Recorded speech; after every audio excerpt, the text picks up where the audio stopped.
اعوذ باللہ من الشیطان الرجیم بسم اللہ الرحمن الرحیم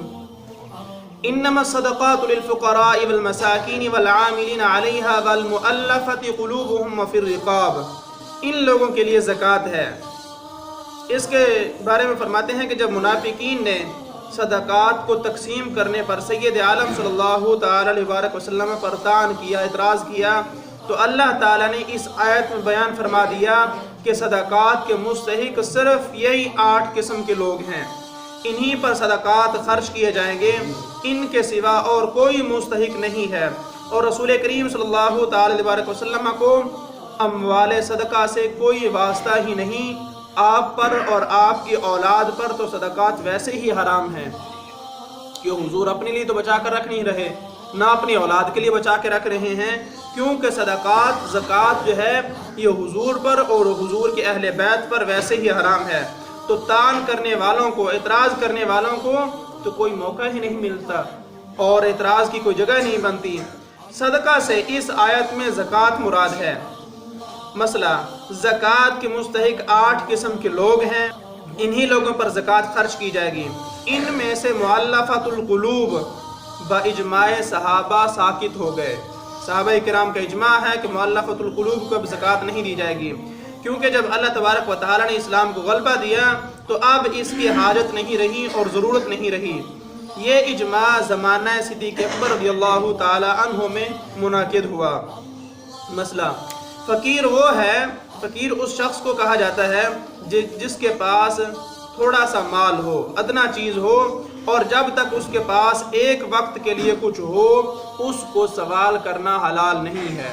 اگر ایک وقت کا کھانا جو ہے اس کے پاس موجود ہے، اس کے لیے بھیک مانگنا، سوال کرنا، ہاتھ پھیلانا جائز نہیں ہے۔ مسکین وہ ہے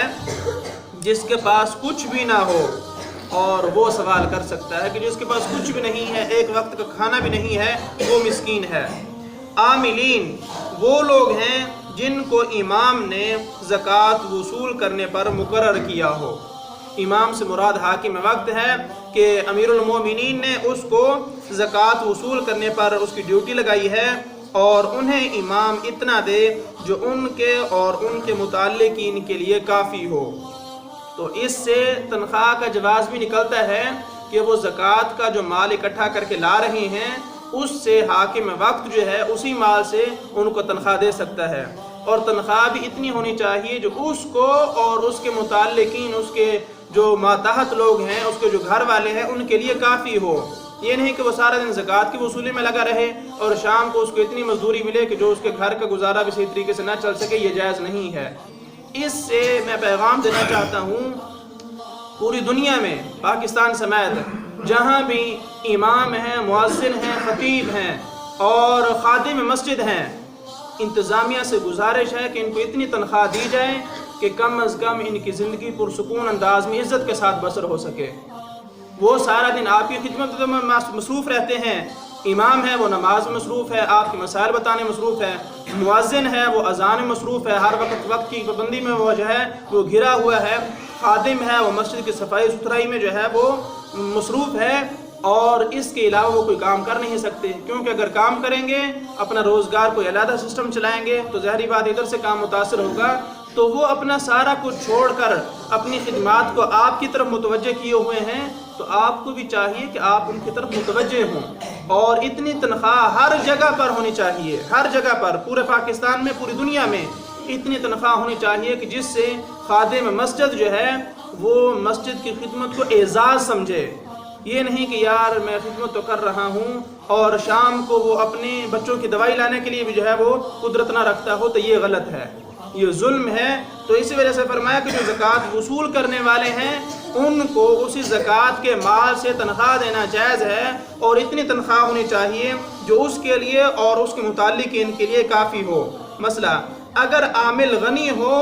تو پھر بھی اس کو تنخواہ لینا جائز ہے۔ اگر وہ جو زکوٰۃ وصول کرنے پر اپنی ڈیوٹی دے رہا ہے اور وہ بے نیاز ہے، مالدار ہے، تو پھر بھی اس کے لیے اپنی تنخواہ لینا جو ہے وہ جائز ہے۔ مسئلہ، عامل جو زکوٰۃ وصول کر رہا ہے سید یا ہاشمی ہو تو وہ زکوٰۃ میں سے نہ لے، کیونکہ اہل بیت کے لیے منع کیا گیا ہے حضور کے آل کے لیے زکوٰۃ کا مال جو ہے وہ حلال نہیں ہے، اس وجہ سے سید یا ہاشمی جو ہے وہ اس زکوٰۃ کے مال میں سے نہ لے۔ گردنیں چھڑانے سے مراد یہ ہے کہ جن غلاموں کو ان کے مالکوں نے مکاتب کر دیا، مکاتب اس غلام کو کہا جاتا ہے کہ جس کا آقا اس کے ساتھ یہ عہد کر لے کہ اتنا مال تو مجھے دے اور میں تمہیں آزاد کرتا ہوں، تو وہ خط و کتابت اس کے ساتھ طے ہو جاتا ہے اور یہ معاہدہ لکھ دیا جاتا ہے کہ اتنا مال تم نے ادا کرنا ہے اور اس کے بعد تم آزاد ہو، تمہیں رہائی نصیب ہو جائے گی، تو اس کو مکاتب کہا جاتا ہے۔ اور ایک مقدار مال کی مقرر کر دی ہو کہ اس قدر وہ ادا کرے تو آزاد ہیں، وہ بھی مستحق ہیں کہ ان کو آزاد کرانے کے لیے مال زکوٰۃ سے دیا جائے۔ یہ واحد اسلام کی خوبی ہے، اسلام کی حسن ہے کہ زکوٰۃ جو اللہ کی طرف سے فرض ہے اس مال سے بھی غلاموں کو آزاد کروانے کے لیے جو ہے وہ مستحق قرار دیا ہے کہ غلاموں کو آزاد کرانے میں آپ زکوٰۃ جیسا عظیم مال بھی خرچ کریں۔ تو اسلام تو غلامی سے نجات دلانے کے لیے آیا ہے، اسلام تو بندہ مومن کو جو ہے وہ آزاد کرانے کے لیے آیا ہے اور غلاموں کو آزاد کرانے کے لیے آیا ہے، تو اس وجہ سے زکوٰۃ کے مال سے بھی غلاموں کو آزاد کروایا جا سکتا ہے۔ قرض دار جو بغیر کسی گناہ کے مبتلا قرض ہوئے ہوں اور اتنا مال نہ رکھتے ہوں جس سے قرض ادا کریں، انہیں ادائے قرض میں مال زکوٰۃ سے مدد دی جا سکتی ہے۔ ایک یہ ہے کہ جناب سود پر قرضہ اٹھا لیا ہے تو وہ تو ویسے ہی گناہ ہے، یا کسی حرام کاریوں میں مصروف رہا ہے اور اب مقروض ہو گیا ہے، تو یہ نہیں، ایسا مقروض جو کسی گناہ میں مبتلا ہوئے بغیر جو ہے وہ مقروض ہو گیا ہے، تو اس کا قرضہ ادا کرنے کے لیے اس کو مال زکوٰۃ سے جو ہے وہ ادا کر سکتے ہیں اور اس کا قرض ادا کرنا جو ہے وہ جائز ہے اور وہ بھی مستحق ہے۔ اللہ کی راہ میں خرچ کرنے سے مراد بے سامان مجاہدین کہ مجاہدین جہاد میں جا رہے ہیں اور ان کے لیے ساز و سامان کی قلت ہے، ان کے لیے سامان مہیا کرنا مال زکوٰۃ سے یہ جائز ہے۔ اور نادار حاجیوں پر صرف کرنا مراد ہے کہ حاجی صاحبان جو ہیں وہ حج کرنے کے لیے جا رہے ہیں اور ان کے پاس اسباب کم ہیں اور خرچہ کم ہے، تو آپ ان کی سے جو ہے وہ مدد کر سکتے ہیں زکوٰۃ کے مال سے بھی۔ تو یہ لوگ ہیں جن پر زکوٰۃ ادا کرنا جو ہے وہ جائز ہے اور یہ مستحق لوگ ہیں۔ ابن سبیل سے وہ مسافر مراد ہے جس کے پاس مال نہ ہو، مسئلہ زکوٰۃ دینے والے کو یہ بھی جائز ہے تو ان تمام اقسام کے لوگوں کو زکوٰۃ دے، اور یہ بھی جائز ہے کہ ان میں سے کسی ایک ہی قسم کو زکوٰۃ دے۔ مسئلہ زکوٰۃ انہی لوگوں کے ساتھ خاص کی گئی ہے تو ان کے علاوہ اور دوسرے مصرف میں خرچ نہ کی جائے، اس کے علاوہ باقی چیزوں پر جو ہے وہ خرچ نہ کیا جائے، نہ مسجد کی تعمیر میں، نہ مردے کے کفن میں، نہ اس کے قرض کی ادائیگی میں، کیونکہ زکوٰۃ میں ایک چیز ضروری ہے، آپ کو پہلے بھی کئی دفعہ عرض کیا گیا کہ تملیک اس میں شرط ہے، مالک بنانا۔ پیچھے جتنی بھی چیزیں گزری ہیں، جتنی بھی احباب گزرے ہیں، اس میں مالک بنانے والی شرط جو ہے وہ پائی جاتی ہے۔ زکوٰۃ جو ہے یہ مال کے میل کچیل کو کہا جاتا ہے، اسی وجہ سے اہل بیت کی عظمت کا اظہار کرتے ہوئے ان کے لیے یہ جائز نہیں ہے کہ وہ امت کے مال کے میل کچیل کا مال جو ہے وہ کھائیں، اور یہ ان کی شان نشان نہیں ہے۔ تو اسی طرح مسجد پر بھی اس کو خرچ نہ کیا جائے، ایک وجہ تو یہ، اور دوسری وجہ یہ کہ مسجد پر جب آپ خرچ کریں گے تو اس میں تملیک والی تو شرط ہی نہیں ہے، کیونکہ مسجد کا کوئی بھی مالک نہیں ہوتا، مسجد کا مالک اللہ ہے۔ مسجد کے انتظامیہ جو ہوتے ہیں وہ مسجد کے خادم ہوتے ہیں، وہ مسجد کی خدمت کرنے والے ہوتے ہیں، مسجد کے مالک کوئی بھی نہیں ہے۔ وقف کا جو مال ہے وہ اللہ کی ملکیت ہے، حاکم وقت اس کا منتظم ہے، اور انتظامیہ جو ہے وہ اس کے خدام ہیں، اس کی خدمت کرنے والے ہیں۔ تو اس وجہ سے مسجد پر خرچ کریں گے تو تملیک والی شرط نہیں پائی جا رہی، کس کو مالک بنائیں گے آپ، اور اس وجہ سے مسجد پر خرچ نہیں کیا جا سکتا۔ مردے کو کفن دینا، مردے کو کفن دینے میں بھی زکوٰۃ کا مال خرچ نہیں کیا جا سکتا، اس وجہ سے کہ مردے کو کفن دے رہے ہیں تو اس کا مالک کون ہے؟ کوئی بھی نہیں ہے۔ مردے کو اگر مالک بنائیں گے تو وہ ویسے فوت ہو چکا ہے، وہ مالک کیسے ہو سکتا ہے؟ تو اس پر بھی خرچ نہیں کیا جا سکتا۔ ہاں البتہ ایک حل ہے کہ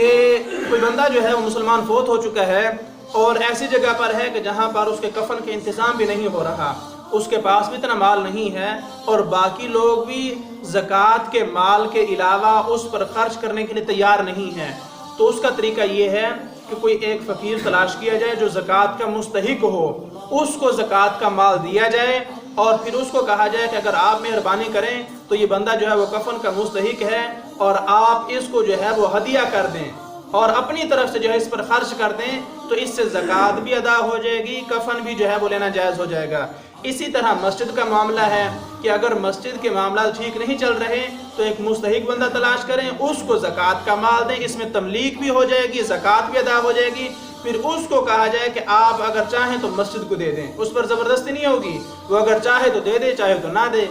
تو اس طرح جو ہے اس حیلے سے یہ مکمل ہو سکتا ہے مسئلہ۔ اور پھر قرض کی ادائیگی میں بندہ فوت ہو چکا ہے اور اس کا قرض ادا کرنا ہے اور کوئی بھی تیار نہیں ہے، تو مستحق بندے کو